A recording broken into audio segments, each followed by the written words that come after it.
Yep. So, finishing out week 11 this week. Oof. I weighed in last night at 168.2. That's really good. Which is a new low. It's almost 10 pounds down from about 5 weeks ago. Yeah. And it was occurring to me where I was like, I really want to feel leaner already. Mm-hmm.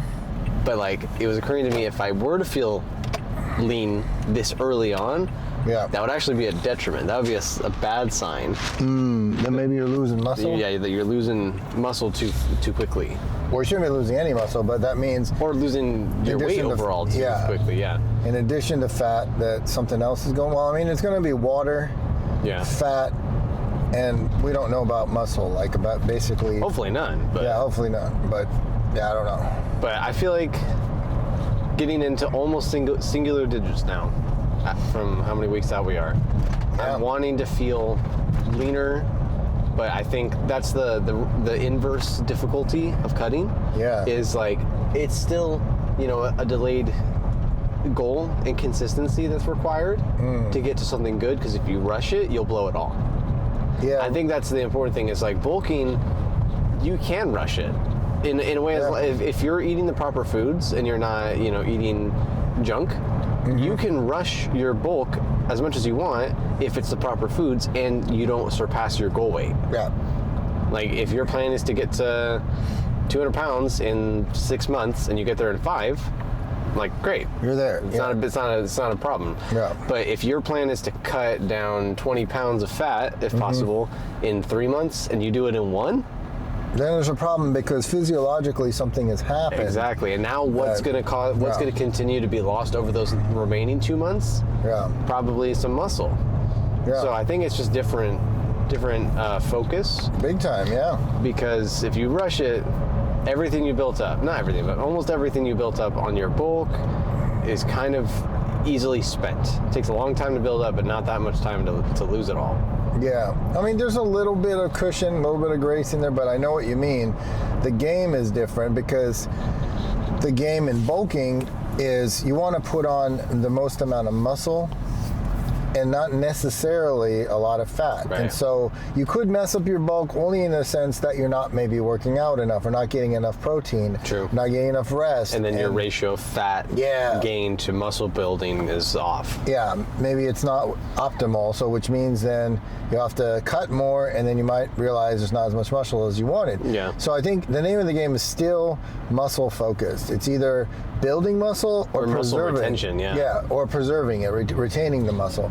So then it becomes a play of how do you get your body physiologically to do those things when they're in the different phases. Exactly.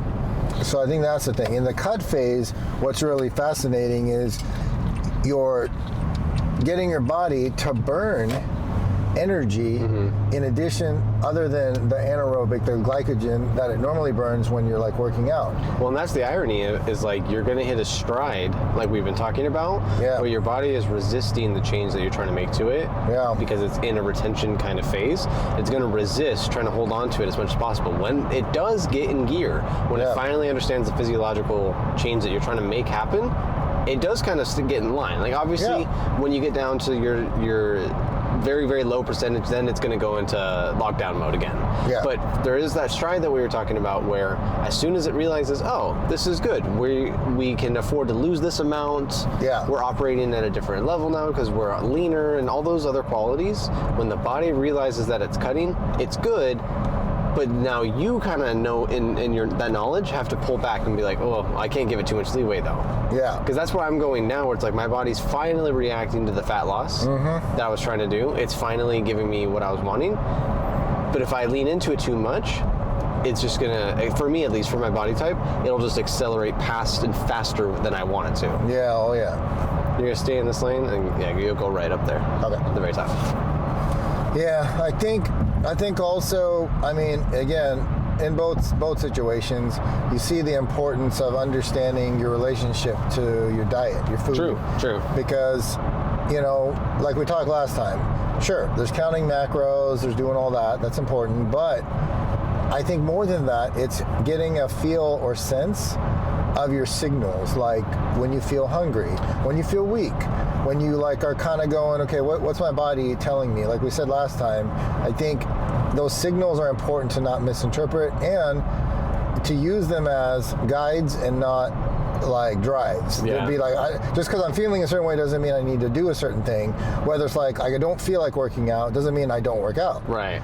And or I might feel hungry or think that I am hungry, but you might not need to. Yeah, it may not be the best for you to eat at that point. And instead say, okay, what am I going to do? What does my body need? And when am I going to give it what it needs? Exactly. Not what it's signaling, because signals aren't wrong. It's just how are you then leading and guiding the training. And I think that's kind of the challenge. Well, it's kind of what we talked about, where it's like sometimes the signal or the notice that your body gives is something that you tricked it into doing. Yeah. Like when we get to that key dehydration phase of peak week, and we're trying to trick our body into releasing all the water that it thinks it doesn't need anymore, and then do the catch-22 of, now we know that you're like, to your body, you know that you need the water, but it's show day. So it's actually a good thing that you're mildly dehydrated. You want to be dry. So it's like kind of that understanding of you know better than your body at sometimes, where, like you said, the notices or the signals that your body's giving aren't always accurate to what you know you need. Yeah, well, that's really, when it comes down to it, that's the true, like, inside core of bodybuilding, because you're getting your body to try to look its best, even though you might not feel your best. Which is where the irony of like bodybuilder versus genuine athleticism comes from. Like a competitor. Exactly. Yeah. Because like people like to compare show day bodybuilders at their leanest and most muscular, not realizing they're feeling super weak that day. Yeah, they're feeling not very, very strong on the day of, most likely. Yeah, and that's okay. I still think bodybuilding is definitely still a sport and a competition. It's just to do it, to compete, you have to do something different than.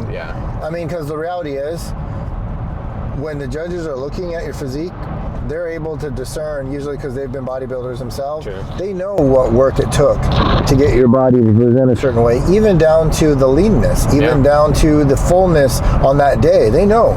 They could tell during peak week if you had a good week or not, as far as good meaning for the show. Yeah. So I think those kind of things are where the sport aspect does come out a little more.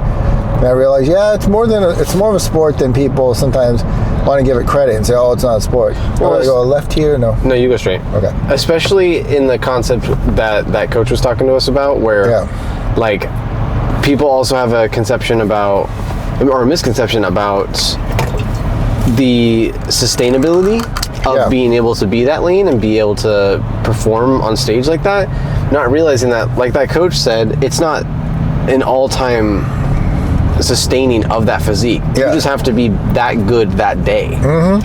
After the day after, or a few days after, you're going to go back to looking somewhat normal compared to how crazy you looked on show day. And it's not that you stay in that state all the time like a lot of people think. No, exactly. Overall, I just think that there's a misconception between how sustainable it is and how realistic it is versus what it's going to be like on the day of the show.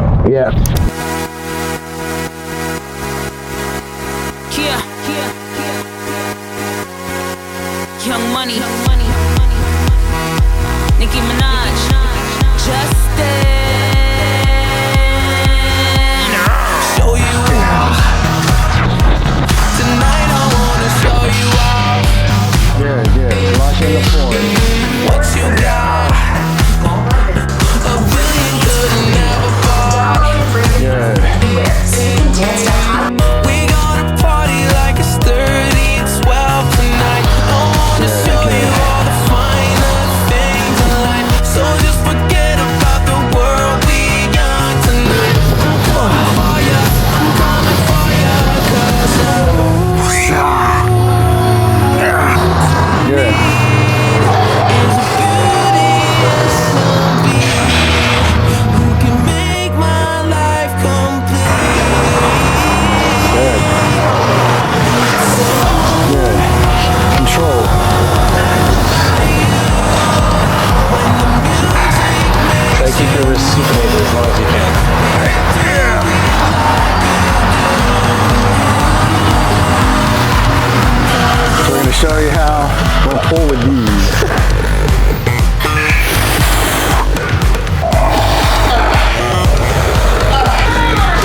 count. Hottest ticket now. We gonna party like it's 30-12 tonight. I wanna show you all the finer things in life. So just forget about the world, we young tonight. I'm coming for ya, I'm coming for ya.